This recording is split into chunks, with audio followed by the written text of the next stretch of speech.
It's a voice rarely heard, the voice of a formerly enslaved person. Few know that in the decades following emancipation, interviews were done in an effort to preserve their stories. And in tonight's Prime Focus, you'll hear some of what they said as part of our partnership with the 10 Million Names Project. ABC's Alex Presha brings us their stories in their words. I want you to tell me how you got your name. I got my name from President Jeff Davis, the President of the Southern Confederation. He owned my grandfather and my father. My grandfather was a blacksmith, and my father had learned how to write a little bit in Richmond, Virginia before he brought him down there. You're listening to the voice of a formerly enslaved American, a man by the name of George Johnson. This rare and historic audio interview was recorded in 1941, almost 80 years after Mr. Johnson gained his freedom. He and his family worked on a plantation in Virginia owned by Confederate leader Jefferson Davis, a staunch opponent of abolition. In the interview, Johnson recalls a day in the life as an enslaved person. Did they drive the slaves down there in Davis's Bend very hard, or did they work them reasonable? Reasonable. You know, Master Joe gave my Jeff another boy, and boy was chopping cotton.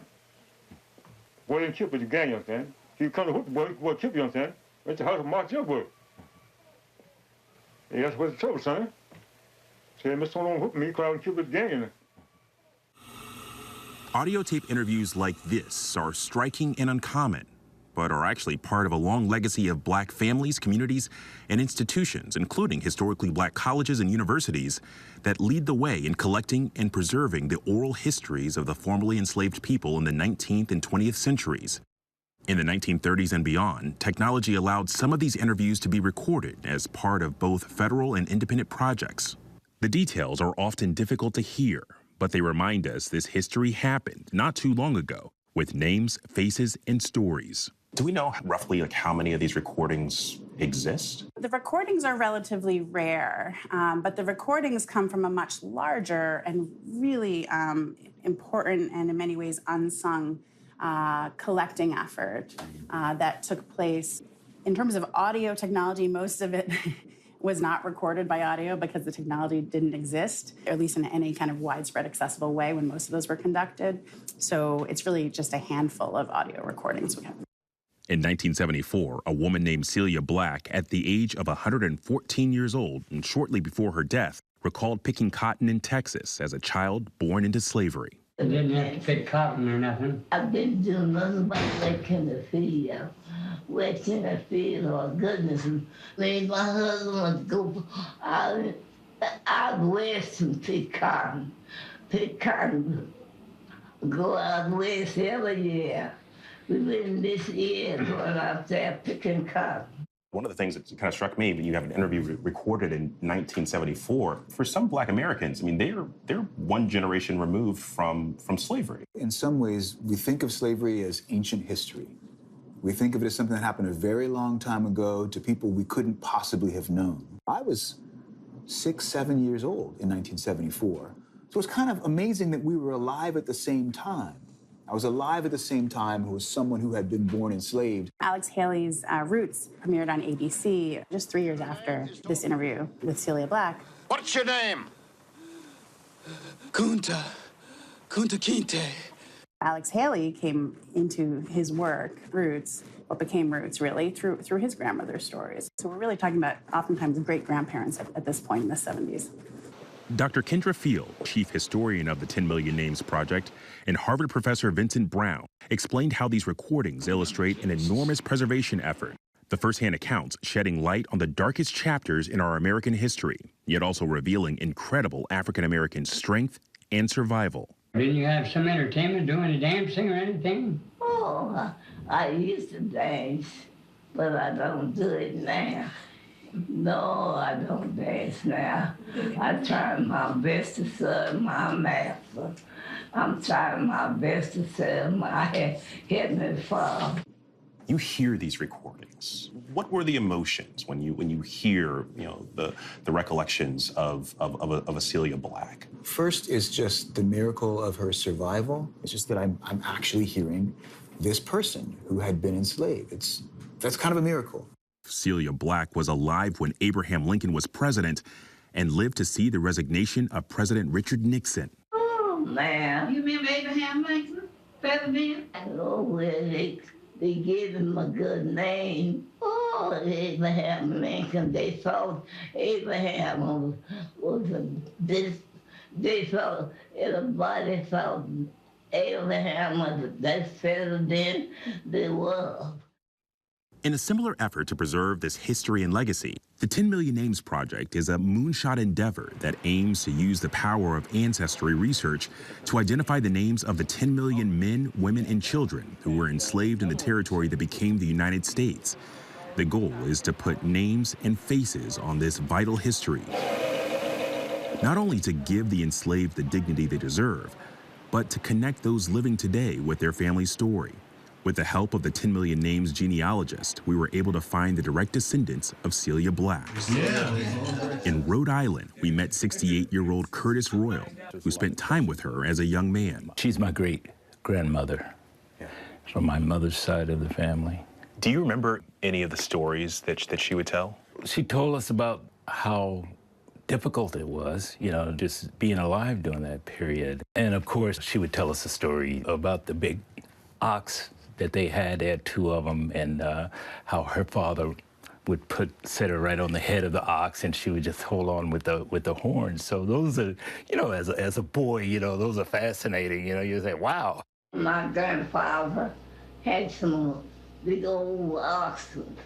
He had one with a big wide horns. Oh, it looked like a house.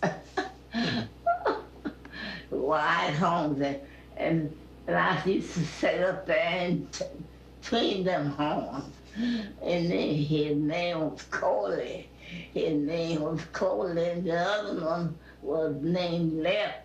Was it ever difficult to talk about slavery? Yes, and I think what made it so difficult is just realizing, how emotional it was and what they went through. You try to put yourself into their physical being and to understand what they went through, and it is scary. You've heard the recording of your great-grandmother in 1974. It was very challenging for me to hear when they asked her the question about what it was like working in the fields, the heat in Texas, the humidity, and, sometimes 105, 110 degrees. And I just can't fathom waking up, sun up to sundown, working in the fields. How do they do it? How did they do it? You learn about slavery in America, and I think especially being a Black American, the initial emotion is anger. There's the history of slavery as an institution, which was all about oppressing people. And that's a very dark history that I think should make us angry. But then there's an African-American history of survival through and beyond that institution. And that's kind of amazing.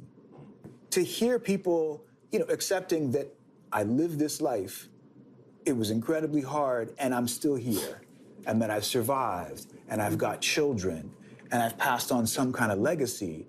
How does who's conducting these interviews and how they're conducting these interviews, how does that matter?